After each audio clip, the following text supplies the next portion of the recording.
Hello everyone, welcome to Sundarban education hub. তো guys, তোমাদের upcoming কেবি constable আর WP কনস্টেবলের যে ম্যাথের ক্লাসগুলো আমার এই চ্যানেলে চলছে। দেখো, ফার্স্ট অঙ্কটি কী বলছে। প্রথম অঙ্কটি হচ্ছে টাইম অ্যান্ড ওয়ার্ক থেকে নিয়ে এসেছি আমি। টাইম অ্যান্ড ওয়ার্ক থেকে তোমাদের মানে সময় ও কাজ থেকে দুটো টাইপের অঙ্ক থাকবে। একটা টাইপ এই, আর একটা টাইপ তোমাদের এর পরে করিয়ে দেবো। এই দুটো টাইপের অঙ্ক করে গেলে তোমরা একটা নাম্বার হুবহু কমন পেয়ে যাবে। তো দেখো, ফার্স্ট অঙ্ক কী বলছে, আর তোমরা নিজেরাও একটু চেষ্টা করবে যে তোমরা অঙ্কটা করতে পারছো কিনা। তারপর আমি তো আসি, আমি সলভ করে দেবো। দেখো এখানে কি বলছে, এ বি এর তুলনায় অর্ধেক দক্ষ। তাহলে এ হচ্ছে বি এর তুলনায় অর্ধেক দক্ষ, মানে বি যতটা কাজ করতে পারে এ তার অর্ধেক কাজ করবে। আবার বি সি এর চেয়ে 3 গুণ দক্ষ, তার মানে বি যতটা কাজ করবে সি তার 1/3 কাজ করতে পারে। তো এখানে যদি আমি এইভাবে লিখি, বি হচ্ছে 3 গুণ দক্ষ, তাহলে বি যদি একদিনে 3টে কাজ করে, তার মানে সি একদিনে কটা কাজ করবে? একটা কাজ করবে। এটাই। এরপরে বলছে, দেখো এ হলো বি এর তুলনায় অর্ধেক দক্ষ, তার মানে বি যদি একদিনে 3টে কাজ করে, তাহলে এ একদিনে কটা কাজ করবে? একদম সহজ অঙ্ক। দেখো এইভাবে তোমরা বাংলা বাংলি বুঝবে। আমি তোমাদের বাংলা বাংলি বোঝানোর চেষ্টা করছি। দেখো, সহজ ভাষায় বাংলা ভাষায় আমরা বুঝবো, কোনো কঠিন ভাষায় বুঝতে যাব না। এখানে আমি কি নিয়েছি, দেখো বি সি এর চেয়ে 3 গুণ দক্ষ, তার মানে বি যদি একদিনে 3টে কাজ করে, তাহলে সি একদিনে কটা কাজ করবে? একটা কাজ করবে। একের সঙ্গে 3 গুণ করলে তুমি তো 3 পেয়ে যাবে। এরপরে বলছে এ বি এর তুলনায় অর্ধেক দক্ষ, তার মানে বি যদি একদিনে 3টে কাজ করে, তাহলে সেই 3টে কাজকে 2 দিয়ে ভাগ করে দিলেই অর্ধেক দক্ষ যেটা বলেছে সেটা আমরা পেয়ে যাব। তার মানে এ একদিনে কটা কাজ করে? একদিনে 1.5 মানে 1.5টা কাজ করবে। তো এটাই হচ্ছে, দেখো 3 জনের কাজের অনুপাত আমি পেয়ে গেলাম, একদম সহজ ভাষায় যেটা। এবারে বলছে বি 6 দিনে একটা কাজ সম্পন্ন করতে পারে। তাহলে বি যদি 6 দিনে একটা কাজ করে, তাহলে টোটাল কাজ কত হবে? Total work. তার মানে দেখো, বি একদিনে 3টে কাজ করে, টাইম লাগছে কত? 6 দিন। একদিনে 3টে কাজ করলে 6 দিনে করবে কত? 3 6 18টি কাজ করবে। এটাই হচ্ছে টোটাল ওয়ার্ক। এখন বলছে তবে তারা 3 জন কত দিনে ওই কাজটি সম্পন্ন করতে পারবে। তাহলে দেখো, 3 জনের কাজের অনুপাত আমরা যোগ করি। বি একদিনে 3টে করে, সি একদিনে একটা কাজ করে, আর এ একদিনে 1.5টা কাজ করে। তাহলে টোটাল কাজ হচ্ছে 5.5। তো তারা 3 জন মিলে একদিনে 5.5 কাজ করে। তাহলে 18টি কাজ করতে তাদের কতক্ষণ লাগবে? এটা একটু ক্যালকুলেশন করো। 18 ভাগ 5.5, দশমিকটা তুলে দিলে উপরে কি হয়? দশমিকের জন্য 1, আর দশমিকের পরে একটা সংখ্যা, তার জন্য একটা শূন্য। আমি তোমাদের একদম ধরে ধরে বোঝাই কিন্তু, কারণ এই যে চ্যানেলটা খোলা হয়েছে একমাত্র শুধু তাদের জন্য যারা অঙ্ক একদম কম পারে, এখনও যারা একদম সেই গ্রাস রুট লেভেলে পড়ে আছে অঙ্ক নিয়ে, তাদের জন্যই কিন্তু আমার এই চ্যানেলটা। এখন দেখো, 5 দিয়ে যদি আমি কাটি, 5 11 55, 5 দুগুণে 10, কত হচ্ছে? 18 দুগুণে 36 ভাগ 11। এখন 36কে 11 দিয়ে ভাগ করলে তোমরা রাইট অ্যান্সার পেয়ে যাবে 3.27। অবশ্যই এটা তোমরা পারবে 36কে 11 দিয়ে ভাগ করা। এবারে দেখো, টাইম অ্যান্ড ওয়ার্কের একটা টাইপ হয়ে গেল, আর একটা টাইপের অঙ্ক এখন আমি তোমাদের দেখাবো। এই দুটো টাইপ থেকে একটা হুবহু তোমরা পরীক্ষায় কমন পেয়ে যাবে। এরপরে দেখো, টাইম অ্যান্ড ওয়ার্কের সেকেন্ড টাইপ কি বলছে, বি এবং সি একটি কাজ 40 দিনে সম্পন্ন করতে পারে। যখন এ বি এবং সি একসাথে 20 দিনে কাজটি সম্পন্ন করতে পারে, এ একা কত দিনে কাজটি করতে পারবে? তাহলে আমরা লিখে ফেলি, এ প্লাস বি প্লাস সি তারা একসাথে একটি কাজ কত দিনে করে? 20 দিনে। আবার বি আর সি ওই কাজটা একসাথে 40 দিনে করে। এখন আমাদের টোটাল কাজ বের করতে হবে। টোটাল কাজ বের করতে গেলে কি করব আমরা? এই 20 আর 40-এর লসাগু। তো 20 আর 40-এর লসাগু 40 হয়ে যাবে। তার মানে টোটাল কাজ হচ্ছে 40টি কাজ। এ বি আর সি যদি 20 দিনে করে, টোটাল কাজ যদি 40 হয়, তাহলে একদিনে তারা কটি কাজ করবে? একদিনে তারা 3 জনে 2টি কাজ করবে। এটাই। এরপরে দেখো, টোটাল কাজ 40, আর বি আর সি যদি 40 দিন ওই কাজটি সম্পন্ন করে, তাহলে একদিনে তারা কটি কাজ করবে? টোটাল কাজ 40, আর 40কে 40 দিয়ে ভাগ করলে কত পাবে? 1 পাবে। এখানে আমি 40কে 20 দিয়ে ভাগ করে 2 পেয়েছি। এখানে আমি টোটাল কাজকে এই 40 দিয়ে ভাগ করলে কত পাবো? 1 পেয়ে যাব। তাহলে এই একটি কাজ কে করছে? বি আর সি একদিনে। এ প্লাস বি প্লাস সি একদিনে দুটো কাজ করে। তাহলে এখন যদি আমি এটা মাইনাস করি, তাহলে দেখো, এই বি এই সি ক্যান্সেল হলো, থাকে কি? এ। তার মানে এ একদিনে কটি কাজ করবে? 2 থেকে 1 বিয়োগ দাও, এ একদিনে একটি কাজ করে। তো কি বলেছে এবার দেখো, এ একা কত দিনে কাজটি সম্পন্ন করবে? টোটাল কাজ যদি 40 হয়, এ যদি একদিনে একটি কাজ করে, তাহলে 40 দিনে সে 40টি কাজ করবে। এখানে কঠিনের কি আছে? কঠিন কিছুই নেই। জাস্ট আমি এখানে লিখেছি এ বি সি একসাথে করে, তার মানে এ প্লাস বি প্লাস সি একসাথে 20 দিনে কাজ করে। বি প্লাস বি আর সি 40 দিনে করে, তার মানে বি প্লাস সি 40 দিনে করছে। এখন এদের লসাগু নিয়ে আমরা কী পেয়েছি? টোটাল কাজ পেয়েছি। টোটাল কাজ কত? 40। তো এ প্লাস বি প্লাস সি যদি 20 দিনে কাজ করে আর টোটাল কাজ যদি 40 হয়, তাহলে একদিনে তারা দুটো কাজ করবে। কীভাবে বের করেছি? 40কে 20 দিয়ে ভাগ করে। আবার একইভাবে বি প্লাস সি যদি 40টি কাজ করে 40 দিনে, তাহলে তারা একদিনে কটি কাজ করবে? একটি কাজ। এখন এটা মাইনাস করলে তুমি পাবে কি এ একদিনে কটি কাজ করে সেই অনুপাত পাবে। তো এ একদিনে একটি কাজ করলে 40টি কাজ করতে তার 40 দিন টাইম লাগবে। Right answer option number D. আশা করি তোমাদের বোঝাতে পেরেছি। তো এই দুটো টাইপের থেকে একটা টাইপ তোমাদের পুলিশ পরীক্ষায় হুবহু কমন থাকবে, তোমরা আজকে লিখে রাখো। এই টাইপের বাইরে তোমাদের প্রশ্ন আসবে না। পরের প্রশ্ন দেখো, টাইম, স্পিড অ্যান্ড ডিস্টেন্স। এখান থেকে একটা প্রশ্ন তোমাদের হুবহু কমন থাকবে। দেখো কি বলছে, এক্স 8 ঘন্টায় 75 কিলোমিটার দূরত্ব অতিক্রম করেছে। তিনি আংশিকভাবে পায়ে হেঁটে 5 কিলোমিটার প্রতি ঘন্টা এবং আংশিকভাবে সাইকেলে 12 কিলোমিটার প্রতি ঘন্টা বেগে ভ্রমণ করেছিলেন। তাহলে সে টোটাল 8 ঘন্টায় 75 কিলোমিটার দূরত্ব গেছে, বাট কিছু অংশ সে পায়ে হেঁটে গেছে আর কিছু অংশ সাইকেলে গেছে। এক্স পায়ে হেঁটে যাওয়ার দূরত্ব কত? তাহলে এক্সের পায়ে হেঁটে যাওয়ার দূরত্ব আমাদের বার করতে হবে। তো এই টাইপের অঙ্ক আমরা অ্যালিগেশন লাগিয়ে করব। তার আগে একটা জিনিস তোমাদের বলে রাখি, তোমরা এটা আমি বারবার বলি, distance equal to speed into time. যখন ডিস্টেন্স কনস্ট্যান্ট তখন কি হয়ে যায়? স্পিড ব্যস্তানুপাতিক হয় সময়ের সাথে। স্পিড কি হয়? সময়ের সাথে ব্যস্তানুপাতিক হয়। এখন দেখো এখানে কি বলছে, এক্স পায়ে হেঁটে পায়ে হেঁটে 5 কিলোমিটার প্রতি ঘন্টা গতিবেগে গেছে আর সাইকেলে চেপে 12 কিলোমিটার প্রতি ঘন্টা বেগে গেছে। টোটাল কত কিলোমিটার গেছে? 75 কিলোমিটার 8 ঘন্টায়। তাহলে এটা তার কি? এটা তার এভারেজ স্পিড, এটা তার এভারেজ স্পিড। তো পায়ে হেঁটে 5, সাইকেলে 12 গিয়ে তার এভারেজ স্পিড কত হচ্ছে? 75/8 অনুপাত। এখন এখানে আমরা অ্যালিগেশন লাগাবো। অ্যালিগেশন কিসে লাগাচ্ছি? দেখো গতিবেগে, সে পায়ে হেঁটে এত গতিবেগে, স্পিডে লাগাচ্ছি। তো স্পিডে যখন আমরা অ্যালিগেশন ইউজ করব, তখন আমরা যে নিচে যে রেশিওটা পাবো, অনুপাতটা পাবো, সেটা কিসের পাবো? সেটা টাইমের পাবো। তাহলে মনে রাখবে, স্পিডে যখন আমরা অ্যালিগেশন ইউজ করব, তখন যে অনুপাতটা পাবো সেটা টাইমের পাবো। এখন দেখো অ্যালিগেশনে কী হয়, আমি বারবার তোমাদের এই অ্যালিগেশনটা করাই, কারণ অ্যালিগেশন হচ্ছে খুব ইজিলি অঙ্কটা হয়ে যায়। একটা লোয়েস্ট ভ্যালু থাকে, একটা লোয়েস্ট, একটা হাইয়েস্ট আর একটা মিন ভ্যালু থাকে। এখন এই হাইয়েস্ট থেকে মিন বিয়োগ হয়ে এখানে তোমাদের পায়ে হেঁটে যতটা কভার করছে সেই টাইমটা পাবে। আর এখানে এই মিন ভ্যালু থেকে, মানে মধ্যবর্তী মান থেকে এই লোয়েস্ট ভ্যালুটাকে বিয়োগ করলে সে সাইকেলে কত ঘন্টা যাতায়াত করেছে তার অনুপাতটা পাবে। এখন দেখো এটা আমরা কিসে পাবো? এটা হচ্ছে পায়ে হেঁটে, আর এটা সাইকেল। তাহলে দেখো 12 বিয়োগ এটা কত ছিল? 75 ছিল। 12 বিয়োগ 75/8। এই সাইডে কি হয়ে যাবে? 75/8 মাইনাস 5। আমরা দুটো অনুপাত পাবো। কিসের অনুপাত? সময়ের অনুপাত। এখন যদি তুমি 12 বিয়োগ 75/8 করো, তাহলে কী হয়? নিচে তো 8 থাকবে, আর 8 12 96। 96 থেকে 75 বিয়োগ করলে কত পাবে বলো তো? 15 আচ্ছা 21। জাস্ট সহজ এলসিএম। এখানে দেখো 75 আর 5 8 40, তাহলে 75 থেকে 40 বাদ দিলে হয় 35। নিচের থেকে 8 8 কেটে গেল। আমরা কিন্তু এখানে টাইমের রেশিও পাচ্ছি, তাহলে 3 7 21 আর 5 7 35। তার মানে সে সাইকেলে চেপে 7 ঘন্টা যাতায়াত করেছে আর পায়ে হেঁটে 3 ঘন্টা সে যাতায়াত করেছে। কারণ আমরা 3 আর 7 পেয়েছি, অনুপাত কী পেয়েছি? 3:7 পেয়েছি, 3:7 পেয়েছি। তাহলে দেখো সে পায়ে হেঁটে 3 ঘন্টা যাচ্ছে আর গতিবেগ কত? সে ঘন্টায় 5 কিলোমিটার যায়। তো টোটাল কত যাবে? Distance equal to speed into time. Speed হচ্ছে তার 5 আর টাইম হচ্ছে 3। তো টোটাল সে যাবে পায়ে হেঁটে 15 কিলোমিটার। আশা করি তোমাদের বোঝাতে পেরেছি। আবারও বলছি, দেখো পায়ে হেঁটে 5 কিলোমিটার গেছে, সাইকেলে 12 কিলোমিটার।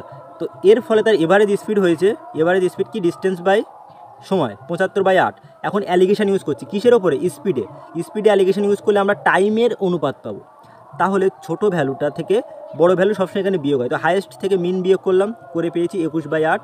আর এখানে মিন থেকে লোয়েস্ট, কারণ দেখো 75/8 থেকে 5 ছোটো, আর 12 থেকে 75/8 ছোটো।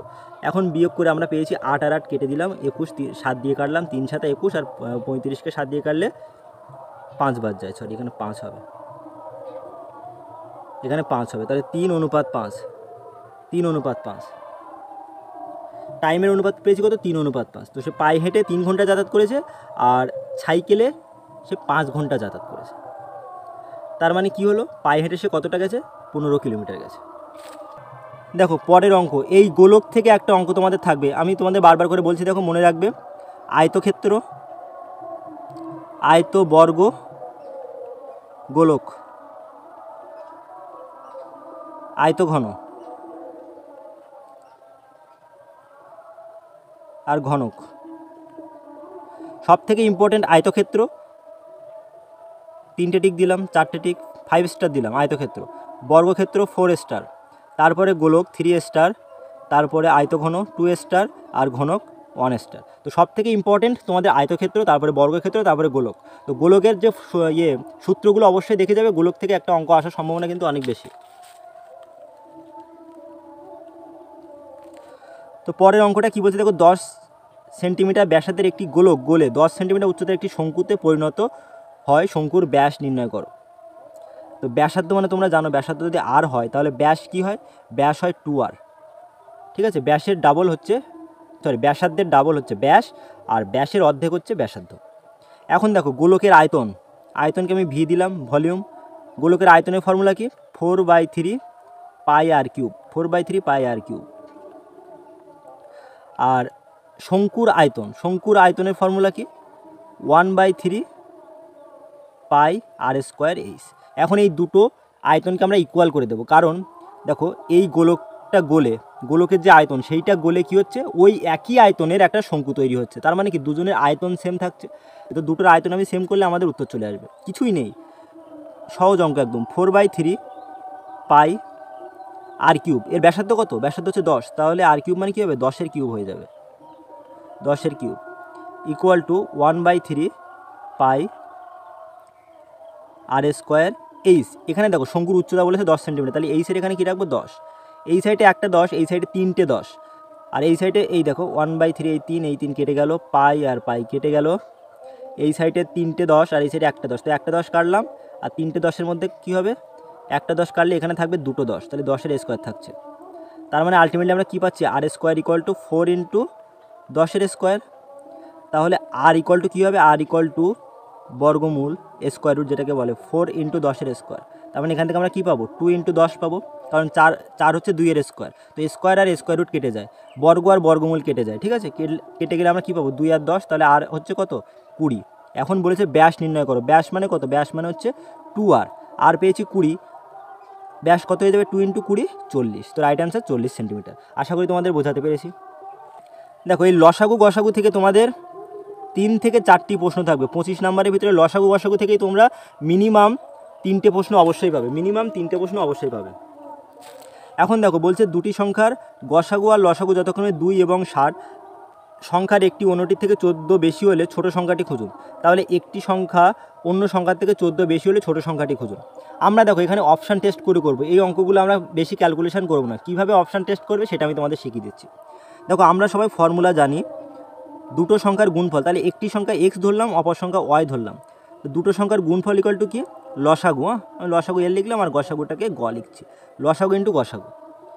এখানে লসাগু কত 60, গসাগু কত 2, তার মানে সংখ্যা দুটোর গুণফল আমরা কি পেয়ে যাচ্ছি, দেখো সংখ্যা দুটোর গুণফল পেয়ে গেলাম 120। এখন বলছে এই সংখ্যার একটি অন্যটির থেকে 14 বেশি হলে ছোট সংখ্যাটি কত। এখন যদি আমি 120কে দুটো ভাগে ভেঙে ফেলি, দুটো সংখ্যার গুণফল আকারে যদি আমি লিখি, তাহলে কি পাবো, দেখো 60 গুণিতক 2 120 হয়, তো 60 গুণিতক 2 120। এরপরে 40 গুণিতক 30, 40 গুণিতক 3 কত পাই, 120। এরপরে কি পাবে, 30 গুণিতক যদি 4 করো তাহলেও 120 পাবে, আর 20 গুণিতক যদি 6 করো তাহলেও তুমি 120 পাবে। এখন বলেছে একটি সংখ্যা অন্য সংখ্যা থেকে 14 বেশি হলে, তার মানে এদের যে গ্যাপটা, মানে দুজনের যে ডিফারেন্সটা কত হবে, দুটো সংখ্যার ডিফারেন্স হবে 14। তুমি এদের দেখো 60 আর 2-এর ডিফারেন্স কত, 58, তার মানে আমাদের মিলল না এটা। 40 আর 3-এর ডিফারেন্স কত, 37, এটাও মিলল না। 30 আর 4-এর ডিফারেন্স কত, 26, এটাও মিলল না। বাট 20 আর 6-এর ডিফারেন্স কত, 14, তাহলে দুটো সংখ্যার পার্থক্য 14 হয়েছে, এক্স মাইনাস ওয়াই 14 হয়েছে, কারণ প্রশ্নে বলা আছে একটি সংখ্যা অন্যটির থেকে 14 বেশি, তার মানে দুটো সংখ্যার পার্থক্য কত হবে, 14। তো দুটো সংখ্যার পার্থক্য আমি 14 পেয়ে গেছি। তো এখানে 20 হচ্ছে বড় সংখ্যা, ছোটো সংখ্যা কত, 6। তো রাইট অ্যান্সার হয়ে যাবে অপশন নাম্বার সি। আশা করি তোমাদের বোঝাতে পেরেছি। এই টাইপের প্রশ্ন আসলে জাস্ট অপশান টেস্ট করবে, পুরো ক্যালকুলেশন করার দরকার নেই। দেখো এই অঙ্কটা দেখতে সহজ কিন্তু পুলিশ পরীক্ষায় বারবার আসে, দেখতে সহজ পুলিশ পরীক্ষায় বারবার আসে, তাই কেউ অবহেলা করবে না যে এই সহজ অঙ্ক পরীক্ষা আসবে না, এই টাইপের অঙ্কই প্রত্যেকবার আসে। তোমরা মিলিয়ে নিও, প্রশ্ন দেখবে ক্যান্ডি এ এবং বি কে, মানে ক্যান্ডি মানে চকলেট টাইপের কিছু, 4:9 মানে 4:9 অনুপাতে বিতরণ করতে হবে।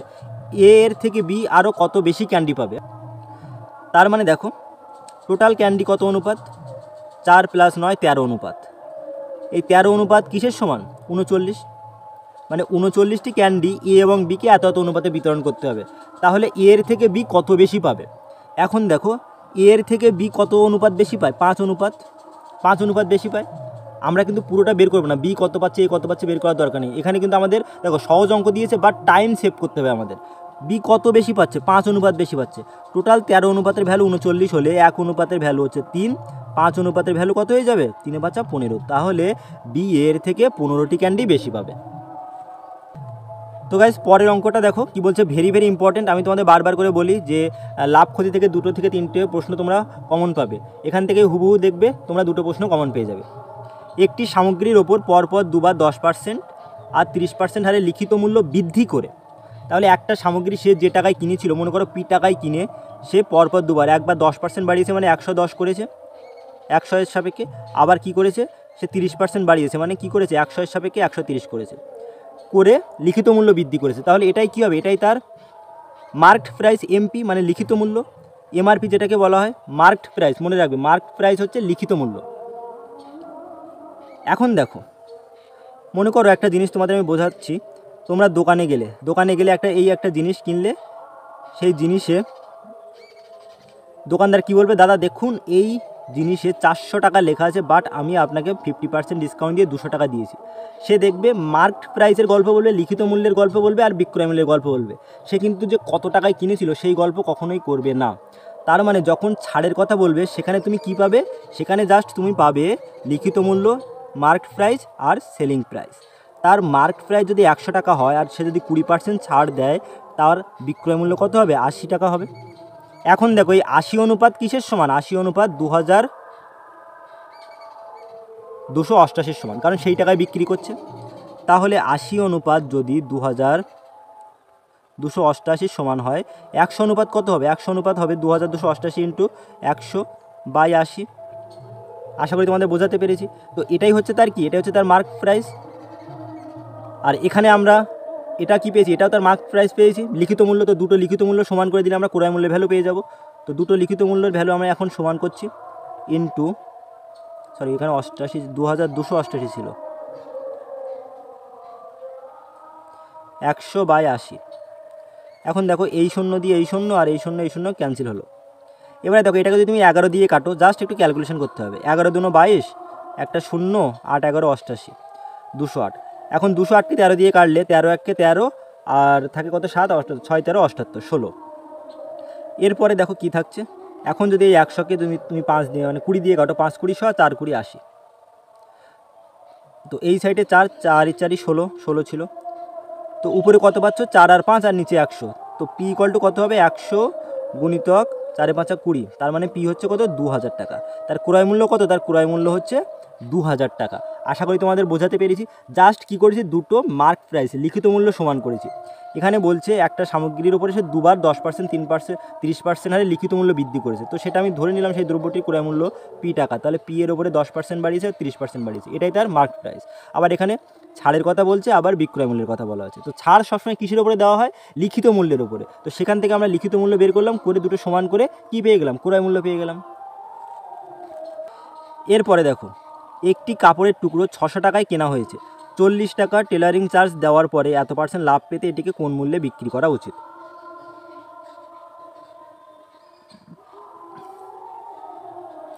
তাহলে দেখো ওই কাপড়ের টুকরোর উপরে টোটাল কত খরচ হচ্ছে, কাপড়ের টুকরো কেনা হয়েছে 600 টাকায়, টেলারিং খরচ দেওয়া হয়েছে 40 টাকায়, তাহলে মোট খরচ হয়েছে কত, 640। এর উপরে আমার 12% লাভ করতে হবে, 12.5%। তো 12.5%-এর ফ্র্যাকশন ভ্যালু তোমরা বের করতে পারবে। কীভাবে বের করতে হবে, 12.5/100। কিন্তু এটা তোমাদের মুখস্থ রাখতে হবে জাস্ট সেকেন্ডে করার জন্য। 12.5 মানে কত, 1/8। তার মানে সিপি যদি 8 অনুপাত হয়, এসপি 1 অনুপাত বেশি হবে। তো কী হবে এসপি, এটি হচ্ছে তার ক্রয় মূল্য, তার মানে 9/8 হয়ে যাবে। এখন 8 দিয়ে কাটো, 8 8 64, 80, 8 9 72, 720। কেন করলাম দেখো, এই যে 640 মোট টাকা খরচ হচ্ছে, এটি তার ক্রয় মূল্য। এখন নিচে যে অনুপাতটা পেয়েছি, এই 8 অনুপাত হচ্ছে তার কি ক্রয় মূল্যের অনুপাত, আর 1 অনুপাত প্রফিট হয়েছে, মানে এসপি কত হয়ে যাবে, এসপি হয়ে যাবে 8 + 1 9 অনুপাত। এখন 8 অনুপাতের ভ্যালু 640, 1 অনুপাতের ভ্যালু হয়ে যাবে 80, আর 9 অনুপাতের ভ্যালু হবে 720, 8 9 72। তো এটাই হচ্ছে রাইট অ্যান্সার। এই টাইপের অঙ্কই তোমাদের পরীক্ষায় থাকবে। দেখো, একজন দোকানদার একটি সামগ্রী 2500 টাকায় কিনে লিখিত মূল্যের উপরে 12% ছাড় দেয়, আর কি করে 10% লাভ করে। ওই দ্রব্য সামগ্রীটির লিখিত মূল্য কত? তাহলে এখানে ক্রয় মূল্য দেওয়া আছে, কস্ট প্রাইস সিপি দেওয়া আছে 2500 টাকা। আমাদের বার করতে হবে এমপি, মার্কড প্রাইস, লিখিত মূল্য বার করতে হবে। একটা ফর্মুলা তোমাদের আমি এর আগে আমার যে ম্যাথের ক্লাসগুলো দিয়েছি সেখানে শিখিয়েছিলাম। দেখো, ক্রয় মূল্যের অনুপাত আর লিখিত মূল্যের অনুপাত বের করতে গেলে কি করতে হয়, 100 দিয়ে তুমি যেটাকে ছাড় দিচ্ছ সেটাকে যদি ভাগ দাও, 100 থেকে সেটাকে ভাগ দাও, তাহলে তুমি ক্রয় মূল্যের অনুপাত পাবে। আর যেটা তোমার লাভ হচ্ছে সেটা যদি 100-র সাথে যোগ করো, তাহলে তুমি কি পাবে, লিখিত মূল্যের অনুপাত পাবে। তার মানে এখানে কত হচ্ছে 88, আর এই সাইডে কত হচ্ছে 110। এটাকে 11 দিয়ে কাটলে কী হবে, 8 11 88, আর 11 10 110। তার মানে দেখো, ক্রয় মূল্যের অনুপাত 8 হলে মার্ক প্রাইস লিখিত মূল্যের অনুপাত কত, 10। তো এই 8 অনুপাতের ভ্যালু আমাদের দেওয়া আছে 2500 টাকা। 10 অনুপাতের ভ্যালু বার করতে হবে, তো 2500/8 × 10। তো এটাকে যদি তুমি 4 দিয়ে কাটো, 4 দুগুণে 8, আর এই 25টা এক সাইডে রাখলে এটা হচ্ছে তোমার 625 4 দিয়ে কাটলে, আর 5 দুগুণে 10। তো 625 × 5 গুণ করলে তোমাদের উত্তর চলে আসবে। কত হবে, 5 6 30, 5 25 125, তার মানে 3125 টাকা। পরের প্রশ্ন, সরল সুদ থেকে তোমাদের 2 থেকে 3টে প্রশ্ন থাকবে। তো সরল সুদের ক্ষেত্রে এই ফর্মুলাটা মনে রাখবে, যারা অঙ্ক কম পারো I = PTR/100, যারা অঙ্ক কম পারো I = PTR/100, এটা মনে রাখবে। এখানে দেখো, কোনো টাকা 4% হারে সরল সুদে দ্বিগুণ হবে, তার মানে কত বছরে 1500 টাকা কী হবে, 1500 টাকা দ্বিগুণ হলে কত হবে, 3000 টাকা হবে, 3000 টাকা হবে। তার মানে এখানে সুদ হচ্ছে কত, সুদ হচ্ছে 1500 টাকা, সুদ হচ্ছে কত, 1500 টাকা। আর কত দেওয়া আছে, আর দেওয়া আছে 4%। আমরা এখন এই সূত্রে বসিয়ে দিলে হয়ে যাবে। যারা অঙ্কটা পারে তারা কি করবে বলো তো, জাস্ট 100কে 4 দিয়ে ভাগ করলে তোমাদের উত্তর বেরিয়ে আসবে 25 বছর। বাট তোমাদের বোঝানোর জন্য আমি এইভাবে করছি। তো সুদ কত, 1500 টাকা, আসল কত, 1500। টাইম বার করতে হবে, রেট অফ ইন্টারেস্ট 4/100, তার মানে দেখো 1500 1500 কাটলো, এখন 4 দিয়ে কাটো, 4 25 100, টাইম হচ্ছে কত, 25 বছর।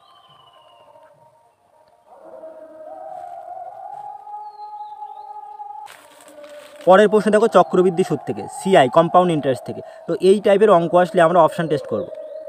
দেখো, তোমাদের আমি এর আগে শিখিয়েছিলাম, যখন ক্রমাগত শতকরার পরিবর্তন হয়, যখন সাকসেসিভলি পার্সেন্টেজ চেঞ্জ হয়, তখন আমরা কোন ফর্মুলা ইউজ করি, যখন ধারাবাহিকভাবে শতকরার পরিবর্তন হয়, শতাংশের পরিবর্তন হয়। মনে করো একটা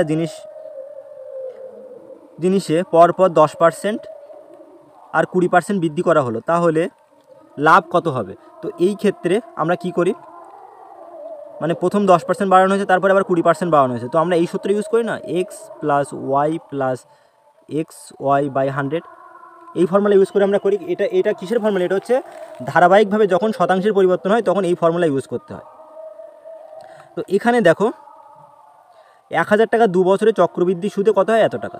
তাহলে ছিল 1000 টাকা, 2 বছরে চক্রবৃদ্ধি সুদে কি হয়, 1144.9 টাকা। ঠিক আছে, তাহলে সুদ কত হচ্ছে, সুদ হচ্ছে 144.9। চক্রবৃদ্ধি সুদের ক্ষেত্রে 2 বছরের ক্ষেত্রে আমরা এই ফর্মুলা ইউজ করতে পারি, ধারাবাহিকভাবে শতাংশের যে ফর্মুলা, সাকসেসিভ পার্সেন্টেজ চেঞ্জের ফর্মুলা আমরা ইউজ করতে পারি। এখন দেখো, 6%, 2 বছরে যদি 6% বৃদ্ধি হয়, তাহলে কী হবে, 6 + 6 + 6 × 6/100, তার মানে কত হচ্ছে, 6 6 12, আর 6 6 36, তার মানে কত হচ্ছে, 100 দিয়ে ভাগ করলে 0.36, তাহলে 12.36। তো দেখো, এই অপশান ক্যান্সেল হয়ে গেল। যদি 8 দিয়ে করো, তাহলে কী হচ্ছে, 8 + 8 + 8 × 8/100, কত হচ্ছে, 8 আর 16.64। ঠিক আছে, এবারে দেখো, যদি তুমি 7 দিয়ে করো, তাহলে 7 + 7 + 7 × 7/100, তার মানে কত হচ্ছে, 14.49। তো এটার সাথে এটার কিছু মিল খুঁজে পাচ্ছ, 14.49 আর 144.9। এর শেষে যে ডিজিটটা আছে 9, এর শেষেও 9 ডিজিট আছে। তার মানে একটু বুদ্ধি লাগিয়ে তোমরা বলতে পারবে কি হবে, সুদের হার হয়ে যাবে 7%। সুদের হার কি হয়ে যাবে 7%। বাকি যেটা থাকছে 9, 9 + 9 18, 18.8 শুধুমাত্র একটাতেই তোমরা মিল পাবে 7%-এর ক্ষেত্রে। তো তোমরা এই অঙ্কটা সূত্রে ফেলেও করতে পারো, বাট অপশান টেস্ট করলে সেকেন্ডে হয়ে যাবে। সূত্র তোমরা সবাই জানো, সিআই এর যে সূত্র সেটা একটু কমেন্টে জানিও। তো কম্পাউন্ড ইন্টারেস্টের যে ফর্মুলা সেটা কি সেটা একটু কমেন্টে জানিও, দেখি তোমরা কেমন কম্পাউন্ড ইন্টারেস্টের ফর্মুলা জানো। আর তা না হলে এইভাবে 2 বছরের চক্রবৃদ্ধি সুদ দেওয়া থাকলে যদি সুদের হার বের করতে দেয় কী করবে, জাস্ট এইভাবে অপশান টেস্ট করে দেবে। এই যে সাকসেসিভ পার্সেন্টেজের যে ফর্মুলা বললাম এইভাবে করবে, দেখবে তোমাদের বেরিয়ে আসবে। পরের প্রশ্ন দেখো, এত টাকা ক্ষতিকে এ, বি আর সি এর মধ্যে এত এত অনুপাতে ভাগ করে দিলে এর ভাগ কত হবে? তাহলে টোটাল ক্ষতি কত হচ্ছে দেখো, 28, 7, 15 আর 9, 24, 24 অনুপাত ক্ষতি হচ্ছে। এর মধ্যে এর ভাগ কত, 7 অনুপাত। আর সে ক্ষতির পরিমাণ কত, 1152 টাকা। তো টোটাল ক্ষতি 24 অনুপাত আর তার ভ্যালু হচ্ছে 1152। তাহলে এক অনুপাতের ভ্যালু কত হবে, 1152/24, আমাদের বার করতে হবে 7 অনুপাত। তো এখান থেকেও করতে পারতাম, জাস্ট তোমাদের একটু দেখালাম কেন হয়, কী জন্য হয়। দেখো এটাকে আমরা কিভাবে কাটবো, প্রথমে একটা সহজ সংখ্যা দিয়ে কাটি, 3 8 24। তারপর এটা যদি আমি 3 দিয়ে কাটি, 3 3 9, 3 8 24, 3 4 12। এখন আবারও কাটতে পারবো, কি দিয়ে কাটতে পারবো, দেখো একবারে 8 দিয়ে কি দেখবো, 4 8 32, হ্যাঁ 8 দিয়ে যাবে, 4 8 32, 8 8 64, 48। তো 48 × 7 গুণ করলে তোমাদের অ্যান্সার চলে আসবে, 7 8 56, 6, হাতে থাকছে 5, 4 7 28 আর 5 33, 336 টাকা। তো এর ভাগ কত হবে, 336। পরের প্রশ্ন কী বলছে দেখো, এ, বি এবং সি একটি ব্যবসায় এত টাকা বিনিয়োগ করে, বি সি এর থেকে এত বেশি এবং এ বি এর থেকে এত বেশি বিনিয়োগ করে, মোট এত লাভের মধ্যে এর লাভের পরিমাণ কত? তোমাদের একটা ফর্মুলা অলরেডি বলে দিয়েছি, যত টাকা তুমি বিনিয়োগ করছো আর যতটা টাইম করছো সেই তাদের গুণফল হচ্ছে কি, লভ্যাংশের সমান। এখন যদি টাইম কনস্ট্যান্ট থাকে, যদি টাইম ধ্রুবক থাকে, টাইম যদি প্রত্যেকের ক্ষেত্রে সেম থাকে বা টাইম যদি বলা না থাকে, তাহলে এই যে বিনিয়োগ করছো সেটা কী হয়, ডিরেক্টলি প্রপোর্শনাল হয় প্রফিটের সাথে। অর্থাৎ বিনিয়োগ যে যতটা অনুপাত করবে তুমি প্রফিটও সেম পাবে। অর্থাৎ 5 অনুপাত টাকা যদি তুমি বিনিয়োগ করো, প্রফিটও কত পাবে, 5 অনুপাত পাবে। এখন অঙ্ক করলে দেখবে বিষয়টা ক্লিয়ার হয়ে যাবে। তো কী বলছে দেখো, বি সি এর থেকে 6000 টাকা বেশি, তার মানে সি যদি এক্স টাকা করে, বি করবে কত, এক্স প্লাস 6000। আবার বি যদি এক্স প্লাস 6000 করে, এ এর থেকে 2000 বেশি, তার মানে এ কত করবে, এক্স প্লাস 8000 টাকা। আর এই টোটাল ভ্যালু কত দেওয়া আছে, 50000। তার মানে x plus x plus x 3x, 3x plus 8 6 14,000, এটা কিসের ইকুয়াল হবে, 50,000 ইকুয়াল হয়ে যাবে। এখন 50,000 থেকে 14,000 যদি বিয়োগ করো, তোমরা 3x = কী পেয়ে যাবে, 3x = পাবে 36,000। আর 36,000কে 3 দিয়ে ভাগ করলে কত পাবে, 12,000। এখন দেখো এক্স হচ্ছে কে, বিনিয়োগ করছে সি, তার মানে সি কত টাকা বিনিয়োগ করছে, 12,000 টাকা। তো 3টে শূন্য কেটে দাও। আর দেখো বি কত বিনিয়োগ করছে, 18,000 টাকা, 3টে শূন্য কেটে আমি 18 পেলাম। এ বিনিয়োগ করছে কত টাকা, 12 আর 8 20,000 টাকা। তো 3টে শূন্য কেটে আমি 20 পেলাম। এখন যদি তুমি সবগুলোকে 2 দিয়ে ছোটো করো, তাহলে কত পাবে বলো তো, এদের মূলধনের অনুপাত পাবে 6 অনুপাত, 9 অনুপাত আর 10 অনুপাত। তাহলে সি 6 অনুপাত মূলধন বিনিয়োগ করে, বি 9 অনুপাত আর এ 10 অনুপাত। তাদের এই মূলধনের অনুপাত তাদের কিসের অনুপাতের সমান হবে, প্রফিটের অনুপাত হয়ে যাবে। কারণ এখানে টাইম কনস্ট্যান্ট আছে, টাইম যেহেতু ধ্রুবক আছে, তার মানে তাদের এই যে মূলধনের অনুপাত এটাই হবে তাদের লভ্যাংশের অনুপাত, তাদের প্রফিটের অনুপাত। তো প্রফিট টোটাল কত হচ্ছে, 10 আর 9 19 আর 25 অনুপাত। তো এই 25 অনুপাতের ভ্যালু কত দেওয়া আছে, 25 অনুপাতের ভ্যালু দেওয়া আছে 10,000। তো এক অনুপাতের ভ্যালু কত হবে, 4 25 400। তো এ কত অনুপাত পায়, 10 অনুপাত। তাহলে এর লভ্যাংশ কত হয়ে যাবে, এক অনুপাত যদি 4000 হয়, তাহলে 10 অনুপাত 400 হয়, তো 10 অনুপাত কত হবে, 4000 হবে। তো রাইট অ্যান্সার হয়ে যাবে অপশন নাম্বার ডি। তো এর লভ্যাংশের ভাগ হবে কত, 4000। আশা করি এই যদি বুঝতে না পারো ভিডিওটা একটু পজ করে করে বোঝার চেষ্টা করবে। পরের প্রশ্ন কী বলছে দেখো, একজন মুদির 4 মাসে এত টাকা এত টাকা আর এত টাকা বিক্রি হয়েছে, সামগ্রিক গড় এত পেতে পঞ্চম মাসে তার কত বিক্রি হওয়া উচিত? তার মানে 3500 টাকা গড় পেতে তাকে পঞ্চম মাসে কত? তো 3500 যদি গড় হয়, তাহলে 5 মাসের সমষ্টি কত হবে বলো তো? 5 মাসের সমষ্টি হয়ে যাবে 3 5 15 5 হাতে থাকছে 1, সরি 5 5 25 5 হাতে 2, 3 5 15 2 17। তো এটা হচ্ছে 5 মাসে তাদের সমষ্টি। এখন 4 মাসের এইটাকে আমি সমষ্টি করব। 4 মাসে দেখো 2000, তারপরে 2500, 3250 আর 4250। তো সবগুলোকে যোগ করলে তুমি কত পাবে? এভাবে যোগ করে নেবে একটা, জাস্ট শুধু যোগ করতে হবে, কিছুই নেই। তো 4 মাসের সমষ্টি আমি বের করছি। তো এটা বের করলে আমাদের অঙ্ক চলে আসবে। এগুলো যদি সব তুমি যোগ করো তাহলে কত পাবে? দেখো 0, 5 আর 10 0, হাতে থাকছে 1, আবার 0 হাতে 1, 2 আর 2 4 5, 5 আর 3 8, আচ্ছা 12,000। তাহলে 17,500 থেকে 12,000 বিয়োগ দাও, দিলে তোমার পঞ্চম মাসে সেটা বিক্রি করতে হবে। তাহলে কত হচ্ছে? 5,500। তাহলে পঞ্চম মাসে সে যদি 5,500 টাকা বিক্রি করে তাহলে তার টোটাল গড় কত দাঁড়াবে? 3,500 টাকা। সে 4 মাসে এত এত এত এত বিক্রি করেছে, বাট পঞ্চম মাসে সে যদি 5,500 টাকা বিক্রি করে তাহলে তার সামগ্রিক গড় এত টাকা হবে। তো সেই কারণে আমি কী করেছি দেখো, সামগ্রিক গড় এত, তার মানে 5 মাসের তার সমষ্টি কত হবে সেটা বের করে নিয়েছি, আর 4 মাসের যে সমষ্টি টোটাল যোগ করে পেয়েছি সেটা বিয়োগ করলে আমাদের অ্যান্সার চলে আসবে।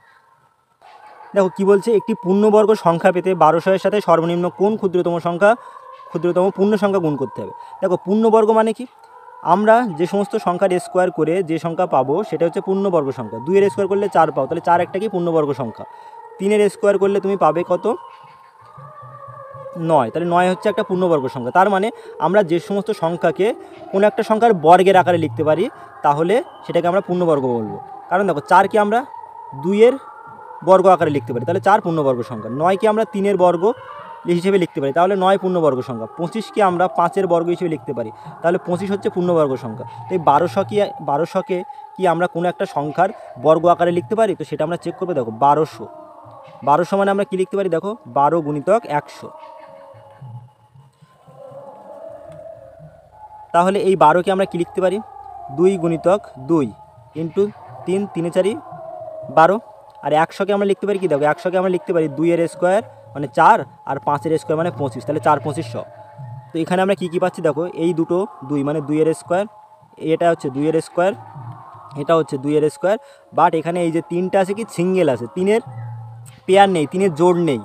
তার মানে আমাদের কি গুণ করতে হবে? তার মানে আমরা যদি এখানে একটা 3 যদি এক্সট্রা গুণ করে দিই তার মানে আমরা কি পাবো? 3-এর স্কোয়ার পেয়ে যাবো। তাহলে প্রত্যেকটা সংখ্যার স্কোয়ার পেয়ে যাচ্ছি, তো কি হয়ে যাবে? তো সেটা পূর্ণবর্গ হয়ে যাবে। তো 1200 কিন্তু পূর্ণবর্গ নয়, 1200-র সঙ্গে যখনই তুমি 3 গুণ করবে সেটা হবে 3600, আর 3600 হচ্ছে পূর্ণবর্গ সংখ্যা। 3600 কিসের বর্গ? 60-এর বর্গ। 60-এর বর্গ করলে তুমি পাবে 3600।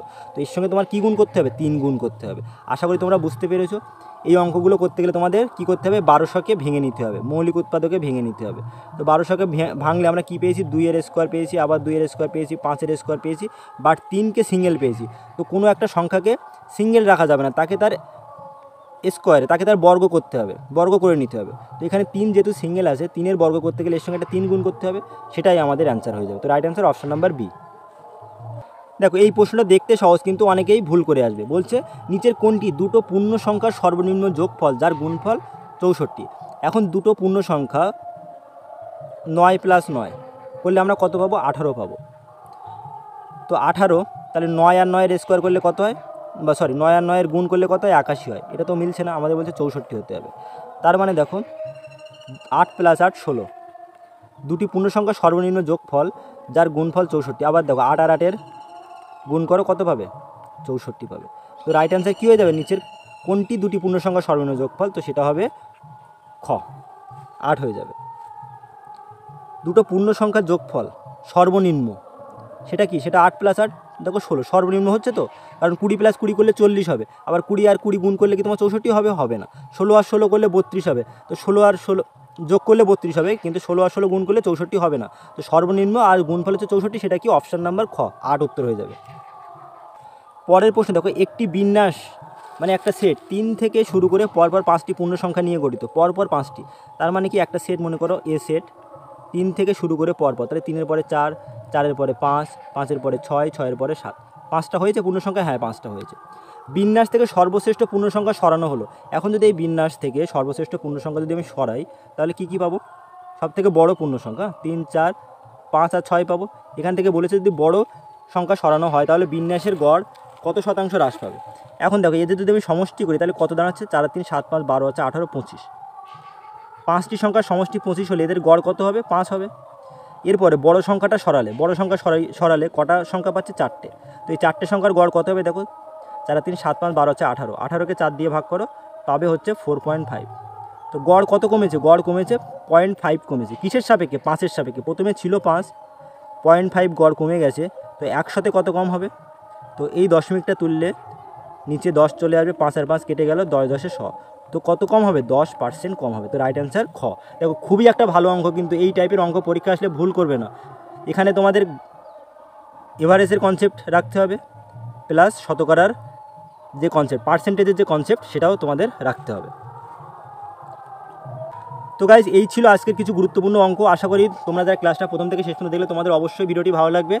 আর এই টাইপের ক্লাস পেতে অবশ্যই আমাদের চ্যানেলটি সাবস্ক্রাইব করে আমাদের সাথে থাকবে। আমি গ্যারান্টি দিচ্ছি এই পরীক্ষা হওয়ার আগে, কনস্টেবল পরীক্ষা হওয়ার আগে যত ইম্পর্টেন্ট টাইপ আছে অঙ্কের সব কিন্তু তোমাদের করিয়ে দেবো। আর আমার ক্লাসের বাইরে একটা প্রশ্ন তোমাদের পরীক্ষায় আসবে না। তো অবশ্যই আমার প্রতি ভরসা রেখে আমার ক্লাসগুলো দেখো, আমি তোমাদের নিরাশ করবো না। তো গাইজ আজকের ভিডিও এই পর্যন্ত। Thank you, bye bye. পরের অঙ্কটা দেখো, ভেরি ভেরি ইম্পর্টেন্ট একটা অঙ্ক। বলছে একটি ট্যাঙ্কে খাঁটি দুধ ভর্তি আছে, অর্ধেক দুধ বিক্রি হয়ে গেল এবং ট্যাঙ্কটিতে জল মিশিয়ে আবার ভর্তি করে দেওয়া হলো। এরপর আবার অর্ধেক মিশ্রণ বিক্রি করা হলো, তার মধ্যে আবার জল মিশিয়ে তাকে ভর্তি করা হলো। 3বার এই পদ্ধতি পুনরাবৃত্ত করার পর ট্যাঙ্কটিতে দুধের পরিমাণ কত % থাকবে সেটা আমাদের বার করতে হবে। এখন দেখো, যদি ধরে নিই এই একটা ট্যাঙ্ক, এই ট্যাঙ্কের মধ্যে দুধ আছে, তো সেই দুধটা আমরা ধরে নিলাম হচ্ছে টোটাল 2 অনুপাত দুধ আছে। তো এর মধ্যে অর্ধেক মিশ্রণ সেল হচ্ছে। তো অর্ধেক মিশ্রণ সেল হওয়া মানে 2-এর মধ্যে অর্ধেক কত? 1 অনুপাত সেল হয়ে গেছে। তার মানে অর্ধেক সেল হলে থাকছে অর্ধেক, 1 অনুপাত থাকছে। তো এর মধ্যে আমরা আবার অর্ধেক জল মেশাচ্ছি, তার মানে কত অনুপাত জল মেশাচ্ছি? 1 অনুপাত জল মেশাচ্ছি। মেশালে তো আবার দেখো 2 অনুপাত হয়ে যাচ্ছে। তো এই 2 অনুপাতের মিশ্রণ থেকে আবার 1 অনুপাত মিশ্রণ বিয়োগ করছি, তো থাকছে কত? বেঁচে 1 অনুপাত। তো এর মধ্যে আবার 1 অনুপাত জল মেশাচ্ছি, মিশিয়ে মিশ্রণ কত হলো? 2 অনুপাত। এর মধ্যে আবার 1 অনুপাত বিক্রি করছি। তো 3বার দেখো এই পদ্ধতি করেছি। তো 3বার করার পরে আমরা কি পাচ্ছি? দেখো 2 দুগুণে 4, 4 দুগুণে 8, দুধ পাচ্ছি কত? 8 অনুপাত। সেল হচ্ছে কত? 1 অনুপাত। ঠিক আছে, তার মানে আমরা কি পেতে পারি? দেখো এখানে যে প্রথমে দুধ ছিল 2 অনুপাত, তার ভিতর থেকে 1 অনুপাত বিক্রি করেছি। তো 3বার এই পদ্ধতি করেছি, তার মানে এটাকে আমরা কি করব? এর ঘন করে নেব। তো 1-এর পাওয়ার 3 মানে 1 থাকবে, 2-এর পাওয়ার 3 মানে 8 হবে। তো সেটাই তো আমরা পেয়েছি।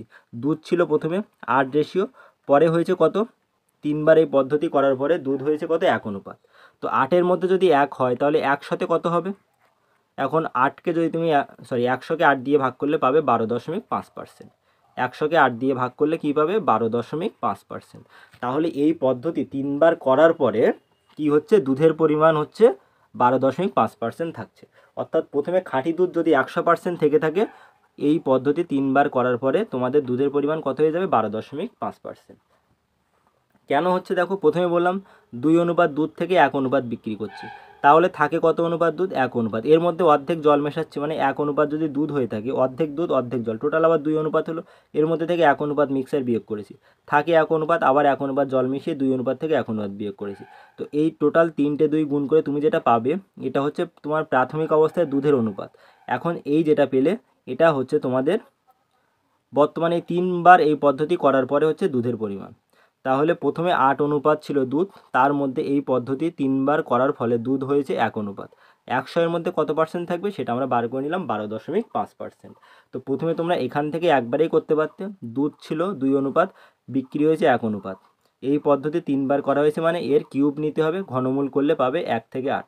এখান থেকে 100-এর ভ্যালু বার করলে তোমরা পাবে হচ্ছে 12.5%। অঙ্ক দেখতে বড়, বাট সেকেন্ডে উত্তর হয়ে যায়। পরের প্রশ্ন দেখো কি বলছে? দুধ ও জলের 20 লিটার মিশ্রণে দুধ ও জলের অনুপাত এত।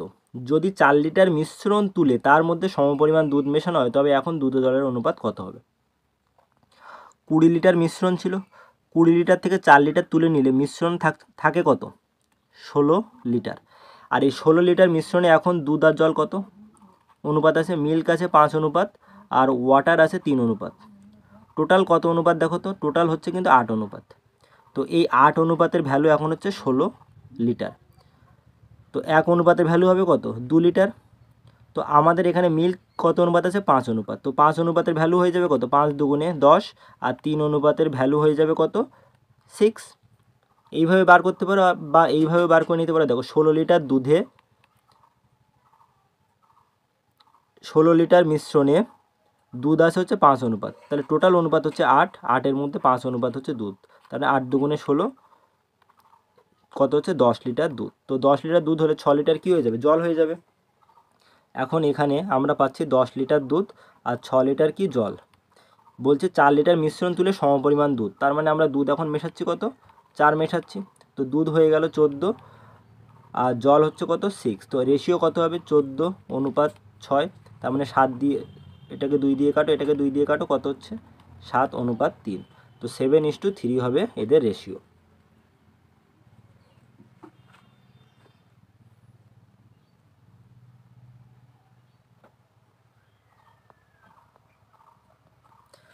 পরের প্রশ্ন দেখো, এখানে আমরা আবার অ্যালিগেশন ইউজ করব। দুধ ও জলের একটি মিশ্রণে জলের পরিমাণ যথাক্রমে 10% ও 20%। মিশ্রণ দুটি কী অনুপাতে মেশাতে হবে যাতে করে নতুন মিশ্রণে 16% জল থাকে। তাহলে প্রথমে জল ছিল কত 10% একটা মিশ্রণে, আর একটা মিশ্রণে ছিল কত পার্সেন্ট 20%। তো দুটো মিশ্রণ মেশানোর ফলে নতুন মিশ্রণে জল হচ্ছে কত 16%। তো আমি তোমাদের বলেছিলাম যে অ্যালিগেশনে একটা হাইয়েস্ট ভ্যালু থাকবে, একটা হচ্ছে লোয়েস্ট ভ্যালু থাকবে, আর একটা মিন ভ্যালু। তো এটাকে আমরা কী পেলাম, এটা হচ্ছে মিন ভ্যালু।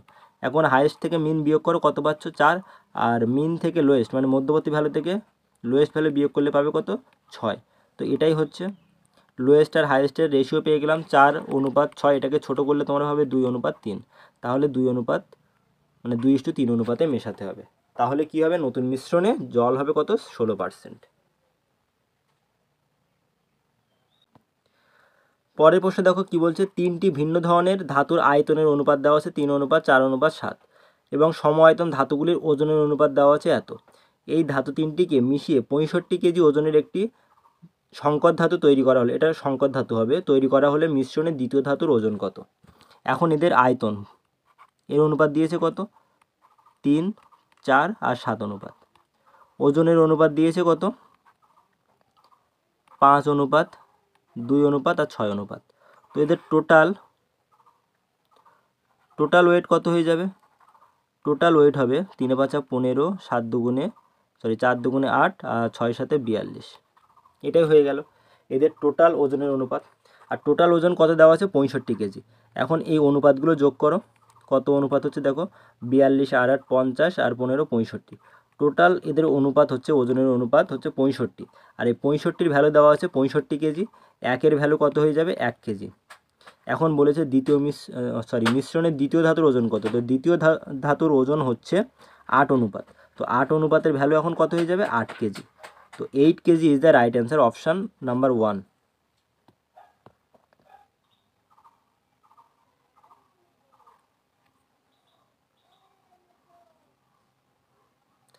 পরের প্রশ্নে দেখো কী বলছে, দুটি ভিন্ন ধরনের লবণ টি ও এস এর প্রতি কেজির মূল্য যথাক্রমে 25 টাকা আর হচ্ছে 35 টাকা।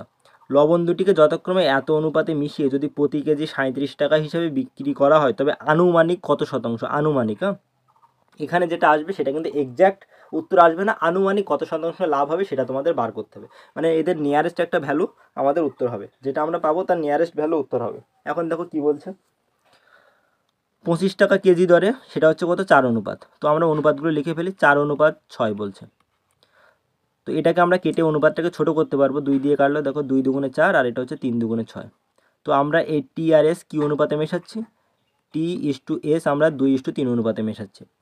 তো এখন টি মেশাচ্ছি 2 অনুপাতে, মূল্য কত 25 টাকা, তাহলে এদের যে ক্রয় মূল্য হবে কত, ক্রয় মূল্য হবে 2 গুণিতক 25 প্লাস 3 গুণিতক 35, কারণ 35 টাকা দরের লবণ আমরা 3 অনুপাতে মেশাচ্ছি আর 25 টাকা দরের লবণ 2 অনুপাতে মেশাচ্ছি, তো এই কারণে 2 গুণিতক 25 করলাম, 25 দুগুণে 50 আর 3 35 হচ্ছে 105, তো কত হচ্ছে 155 টাকা যদি ক্রয় মূল্য হয়ে থাকে, সেলিং প্রাইস বিক্রয় মূল্য কত হবে, টোটাল 5 অনুপাত লবণ আর যদি 37 টাকা কেজি দরে বিক্রি করে তো বিক্রয় মূল্য হয়ে যাবে 5 7 35-এর 5 হাতে হচ্ছে 3, 3 5 15 আর 3 18, 185 টাকা। দেখো এখন প্রফিট কত হবে, প্রফিট হচ্ছে বিক্রয় মূল্য মাইনাস ক্রয় মূল্য। তো বিক্রয় মূল্য কত 185 আর ক্রয় মূল্য হচ্ছে 155, বিয়োগ করলে কত পাবে, প্রফিট হচ্ছে 3 অনুপাত। আমাদের বার করতে হবে কত শতাংশ লাভ হবে, পার্সেন্টেজ প্রফিট বের করার ফর্মুলা হচ্ছে প্রফিট বাই ক্রয় মূল্য। প্রফিট কত 30, ক্রয় মূল্য হচ্ছে 155 গুণিতক 100। এখন এটাকে 5 দিয়ে কাটলে 5 31, 155 আর 5 6 30। এখন কত হচ্ছে দেখো, উপরে পাচ্ছি 600/31। তো 600কে 31 দিয়ে ভাগ করলে তোমরা আলটিমেটলি কী পাবে দেখো, এই 20-র কাছাকাছি একটা ভ্যালু পাবে। তার মানে আনুমানিক কত শতাংশ লাভ হবে, 20% লাভ হবে। কারণ দেখো এখানে 600কে যদি তোমরা 31 দিয়ে ভাগ করো কী পাবে দেখো, 31 একে 31, থাকছে কত 290। এখন 9 31, 9 1 9, 3 9 27, মানে 19 দশমিক সামথিং। তার মানে আনুমানিক কত শতাংশ লাভ হচ্ছে, 20-র কাছাকাছি ভ্যালু আসছে, তার মানে 20% লাভ হবে। এটাই আমাদের জাস্ট চেয়েছে।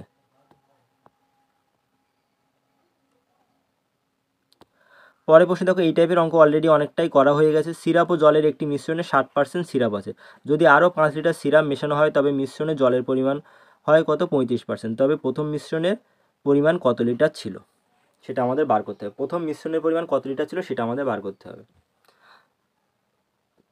তো দেখো 60%, এটাকে যদি আমরা ভগ্নাংশে করে নিই তার মানে দাঁড়াচ্ছে, একবারে লিখে দিচ্ছি 3/5। তো সিরাপ ও জলে একটি মিশ্রণে 60% সিরাপ আছে, তার মানে সিরাপ যদি 3 অনুপাত থেকে থাকে তাহলে জল হচ্ছে কত, 2 অনুপাত। টোটাল হচ্ছে মিশ্রণটা হচ্ছে 5 অনুপাতের। এরপরে কী হবে, জলের পরিমাণ 35% হবে। তার মানে 35%কে যদি তুমি ফ্র্যাকশান করো কি দাঁড়াচ্ছে, 5 7 35, 5 20 100। অর্থাৎ টোটাল 20 অনুপাতের মধ্যে যদি জল হয়ে থাকে 7 অনুপাত, তাহলে 13 অনুপাত কী হবে, 13 অনুপাত সিরাপ থাকবে। তো আমরা কি মেশাচ্ছি, 5 লিটার সিরাপ মেশানো হচ্ছে।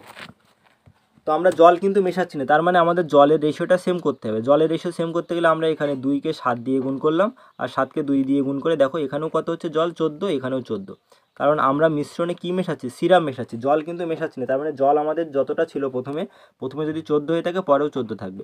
তো এখানে আমরা 7 দিয়ে গুণ করেছি, তার মানে এই 3কে আমাদের কত দিয়ে গুণ করতে হবে, 7 দিয়ে। এখানে 2 দিয়ে গুণ করেছি, মানে এই 13কে 2 দিয়ে গুণ করব। তো এখানে কত হচ্ছে দেখো, 3 7 21, আর এখানে কত হচ্ছে 13 2 26। কত লিটার এক্সট্রা সিরাপ মিশিয়েছি, 5 অনুপাত মিশিয়েছি এক্সট্রা। তো এই 5 অনুপাতের ভ্যালু কত দেওয়া আছে, 5 অনুপাতের ভ্যালু দেওয়া আছে 5 লিটার। 1 অনুপাতের ভ্যালু কত হবে, 1 লিটার। এখন মিশ্রণটা ছিল কত অনুপাতের দেখো, সিরাপ ছিল 21 আর ওয়াটার ছিল হচ্ছে 14। তো টোটাল মিশ্রণ হচ্ছে 21 + 14 35 অনুপাত। তার মানে 35 অনুপাতের ভ্যালু কত হয়ে যাবে, 35 লিটার। তো প্রথম মিশ্রণের পরিমাণ কত ছিল, 35 লিটার। তো option 2 is the right answer.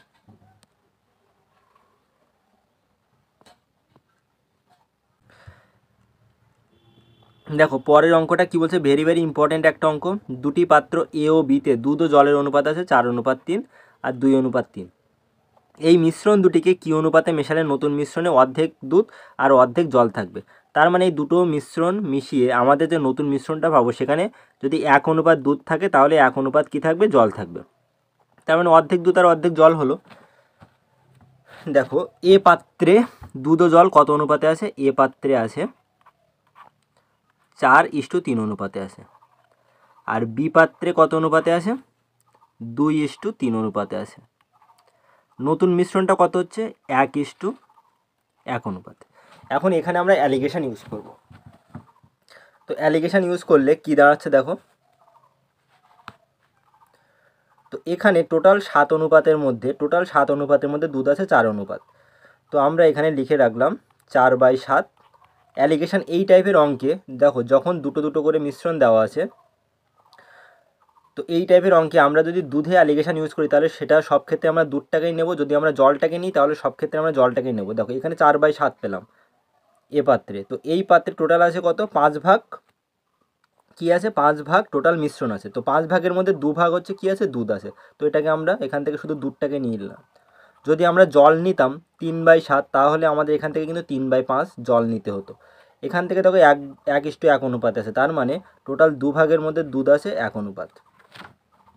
তো এখানে তুমি অ্যালিগেশন ইউজ করো তাহলে কী হবে, 1/2 থেকে 2/5 বিয়োগ যদি করো তাহলে কী পাবে জানো তো, 2/5 থেকে 1/2 বিয়োগ করলে তোমরা পাবে হচ্ছে 1/10 পাবে।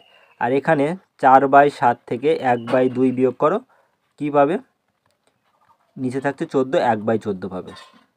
তার মানে 1/10 ইস্টু 1/14, তো কী হবে 1/10 ইস্টু 1/14, তো এই 14টা এই সাইডে চলে আসে আর এই 10টা এই সাইডে চলে আসে, তার মানে 14:10। এটাকে কাটাকাটি করলে তোমরা হবে 7:5। তো 7:5 is the right answer. 7:5, option number 4 is the right answer. তার মানে আমাদের ওই মিশ্রণ দুটিকে 7:5 অনুপাতে মেশাতে হবে।